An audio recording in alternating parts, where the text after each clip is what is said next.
Tere! Ma mäletan kunagi lapsepõlves, ma vaatasin kirikus ühte jutlustajat, kellel oli käsi tätoveeritud. Ma polnud kunagi varem sellist asja näinud. Ja kui ma läksin vanematele sellest rääkima, siis nad ütlesid, et see mees oli enne usule tulemist vanglas. Ja vanglas inimesed lasevad ennast tätoveerida.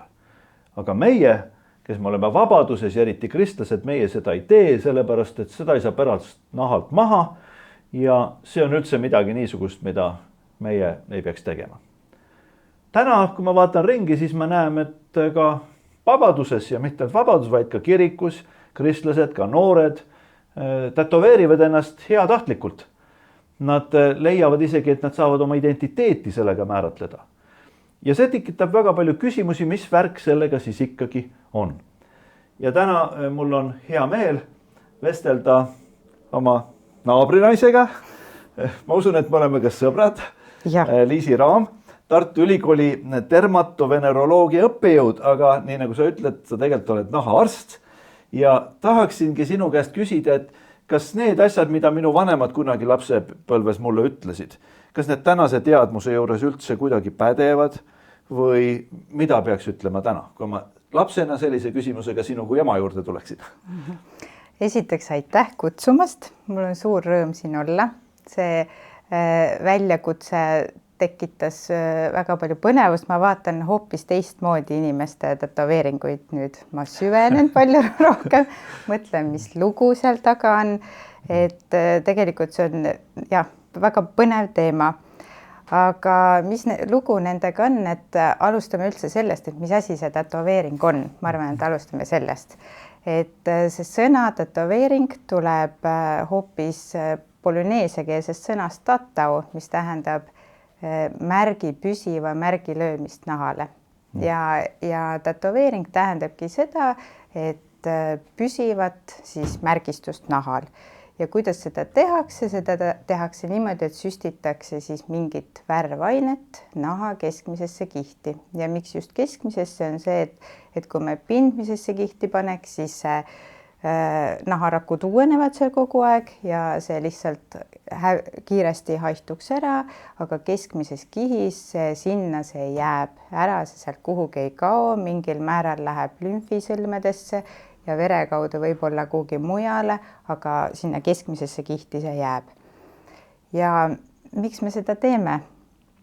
Et väga palju erinevaid põhjuseid ja seda on tehtud väga mitmeid tuhandeid aastaid enne Kristust ja tegelikult see põhjus on pidevalt muutunud ja meie siin Eestis mõjutab seda üldse arvamust tätoveeringutesse see, et nõukogude ajal väga harrastati seda vanglas, et seal oli vangidel oma hierarhia ja sellepärast siis oli väga populaarne, et märgistati ära, et kes kuhu kuulub, kellel olid paremad tingimused, kellel halvemad tingimused, aga siin alates 2000-ndatest on tegelikult see väga palju muutunud, et me tätoveerime sellepärast, et nagu sa ütlesid, määratleda oma identiteeti, lihtsalt kaunistada, sarnaneda kellegagi, erineda kellestki, kuuluda kuhugi gruppi, kanda kaasas mingit olulist mälestust või mingit meeldetuletust, et see käib siis nende kosmeetiliste tätoveeringute kohta, aga tegelikult tätoveeringud ei ole mitte ainult kosmeetilised, see, millest me täna peamiselt räägime, vaid need võivad olla ka meditsiinilised, näiteks kiiritusravis kasutatakse, märgistatakse ära see väli, mida kiiritatakse enne siia tulekut, viimane patsient tuli muide tätoveeringutega, meditsiiniliste tätoveeringutega ja kolmas grupp on hoopis traumaatilised, et näiteks asfaldijäljed või püssirohujäljed, pliiatsijäljed, et neid tätoveeringuid on erinevaid, aga need kosmeetilised tätoveeringud on siis nii-öelda klassikalised, millest me räägime ja siis näiteks ka huulte tätoveerimine, kulmude tätoveerimine ja näiteks silmalainerijoone tätoveerimine, nii et neid põhjuseid on väga-väga palju erinevaid, nii et me peame tõesti vaatama palju laiemalt, et see ei ole mitte ainult kuritegelike jõukude teema, vaid ikkagi väga laialt. Aga see paneb kohe mind küsima ka, et lastele tehakse täna ka nii-öelda selliseid, kuidas neid nimetatakse, need vesipildid, eks ole, põhimõtteliselt naha peale ja noh, mõned lasevad näomaalingut teha kuskil festivalidel või isegi seal Lego parki lähed või et tehakse, määritakse kõik lapse ära. Et kui nüüd see sama laps ütleb, et aga minule meeldib Minecraft või minule meeldivad sealt Elsa ja Anna ja et ma tahan tegelikult teha püsivat märki, et mida siis ikkagi öelda, jah? No ma loodan, et nad ei taha, aga kui tahavad, siis kindlasti üks oluline asi on see, et tuleb öelda, et sellest lahti enam ei saa. Tõesti, sellest lahti enam mitte kunagi ei saa, et kui kunagi enam Elsa ei meeldi, siis see ikkagi jääb kaasa elu lõpuni ja lastele muidugi tasub öelda, et see on teiseks siis, et see on valus, sest see on tõesti valus ja kolmas on ju see, et me ei tea, mida sinna süstitakse üldse. Tegelikult me ei tea, et mida kasutatakse seda, et mida kasutatakse värvi naha püsivaks värvimiseks nii-öelda. Et see võib olla ohtlik, valus ja see ei kao enam kuhugi. No nendest piisab lapse jaoks, aga ma küsiks võib-olla siis täiskond inimesena ka või lapsevanemana või vanavanemana isegi, et Eestis on Riigikogu ära keelanud üldse tätoveeringu olla 18-aastasele. Et mis selle taust ja põhjus sinu arvates võiks olla? Ja, et meie kõigi eesmärk peaks ikkagi olema see, et me peame lapsi kaitsma, peame kaitsma nende tervist, peame soodustama arengut ja kaitsma heaolu, et miks need tätoveeringud siis nii ohtlikud on, siin on väga palju põhjuseid, et miks seda ei peaks lapsed tegema. Üks asi on see, nagu me rääkisime, et sellest enam lahti ei saa, et seda kahetsetakse. Isegi iga 4. kahetseb seda. Aga võib-olla see kõikide nende teiste asjade juures isegi ei ole nii oluline see kahetsemine, vaid oluline on see, minu jaoks palju olulisem arstina, on see, et see on ikkagi nii-öelda invasiivne protseduur, et viiakse nahka mingi aine, seda teevad mitte meditsiinitöötajad, vaid iga suvaline inimene võib seda teha, siin ei ole mingeid reegleid, et siin ei pea olema mingit kindlat dokumenti, et seda tätoveeringut teha. Need värvainetega on niimoodi, et küll on Euroopa kriteeriumid, regulatsioonid, aga tegelikult, kui ma hakkasin vaatama neid koostisaineid, siis erinevatel värvidel on täiesti ühed samad koostisained välja toodud, et see ei ole ikkagi väga hästi kontrollitud, mis ainet sinna nahka viiakse ja nahka viiakse väga palju erinevaid aineid tätoveerimise käigus, erinevaid näiteks koobalt, isegi nikkel, elavhõbe, sulfiid, kaadmium, võib-olla mõned tulevad keemiatunnist tuttavad, et aga neid on veel ja lisaks veel need on segatud erinevate abiainetega, mis samamoodi võivad nahas lagunema hakata. Nii et tegelikult me ei tea, mis sinna nahka süstitakse, mis sinna nahka jääb, et see on võib-olla kõige olulisem selle asja juures ja mis need riskid on selle tätoveerimise, siis et sellele aine süstimisel, et üks asi on põletik, et pärast tätoveerimist tekib põletik, see on normaalne tegelikult, et see tätoveering võib hakata märguma, kattub koorikutega, et see on normaalne. Aga ikkagi see võib olla valulik ja teine oluline asi võib infektsiooni saada, et 2 tüüpi on neid infektsioone, et võib olla nii-öelda üldised infektsioonid, näiteks HIV-i võib nakatuda, kui ei ole hügieeninõudeid järgitud, C-hepatiit, B-hepatiit, aga ka teised nii-öelda mitte nii süsteemsed haigused, aga nagu paiksed haigused, bakteriaalsed infektsioonid, neid erinevad bakterid võib kanda edasi. Nahka võib tekkida siis selle tulemusena mädapõletikud, siis viirus, näiteks papilloomiviirus, et siin ma olen küll näinud, et tätoveeringu piirkonda on tekkinud soolatüükad, siis võib-olla olete kuulnud molluskitest, mis lastel tihtipeale esinevad, et olen näinud ka neid siis tätoveeringu piirkonnas, et et ühesõnaga palju erinevaid infektsioone võib läbi tätoveerimise saada. Aga kui me nüüd nendest värvidest räägime, siis need värvid võivad põhjustada erinevaid probleeme.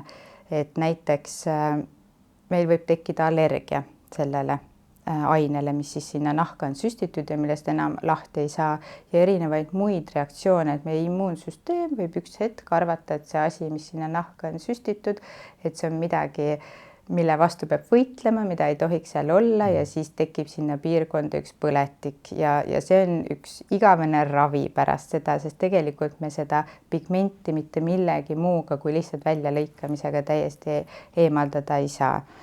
Et mingil määral võib see immuunpõletik maha rahuneda aja jooksul, aga ikkagi sellega tuleb kogu aeg tegeleda.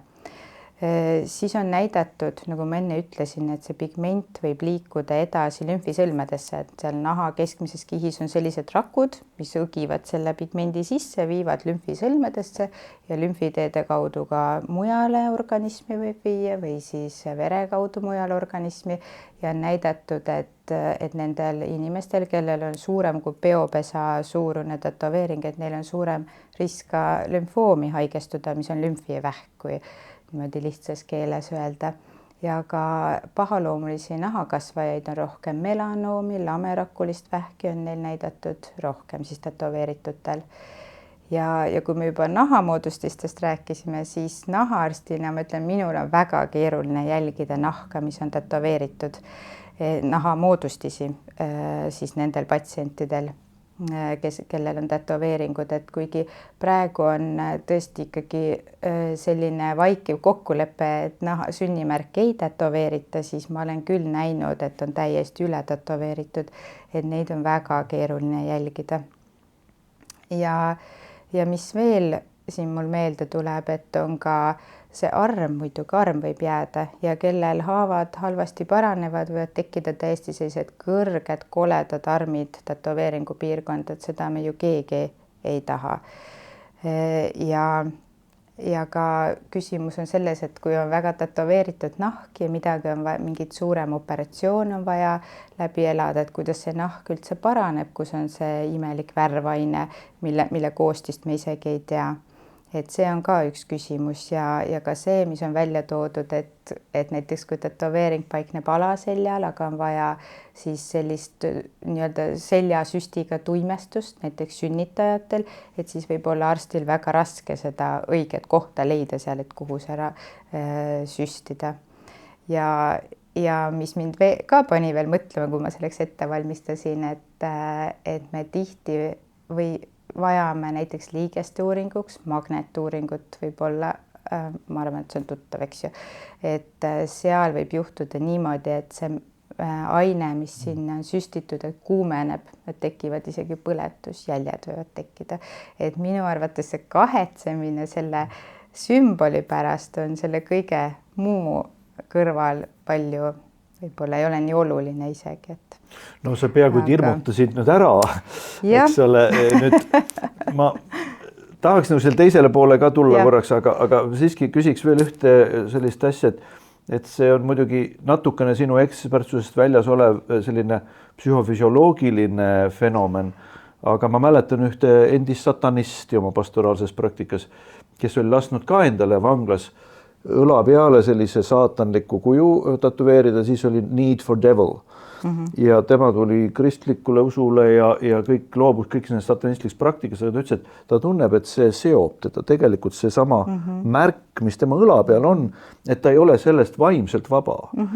Kas sa oled ka märganud oma praksises, et näiteks inimest hakkab tegelikult see häirima hoopis mingil teisel tasand, mitte siis nendel füsioloogilistes protsessides? Ei, muidugi, me oleme üks tervik, et kui meil on, ma ei tea, valu või siis see mõjutab meie tuju ja kui meil on halb tuju või mingi üleelamine, siis kõik kroonilised haigused tegenevad, seda me näeme kogu aeg kõikide nahahaiguste ja muude haigustega, ja kui meil on ikka mingi meeldetuletus kogu aeg, et millegi suhtes, et me peaks olema, ma ei tea, meie identiteet on teine või siis see kindlasti mõjutab ja on ka näidatud, et see valu, mis on läbi elatud selle tätoveerimise käigus, juba see mõjutab meid, et see justkui see tätoveering on nii oluline läbi selle valu, et kindlasti see mõjutab ja see on pidev meeldetuletus ja võib-olla see on ka põhjus, miks 10% tätoveeringutest on religioossed, et meelde tuletada seda, et kaasas kanda seda, et oma usku ja et kindlasti see mõjutab meie mõtteid ja.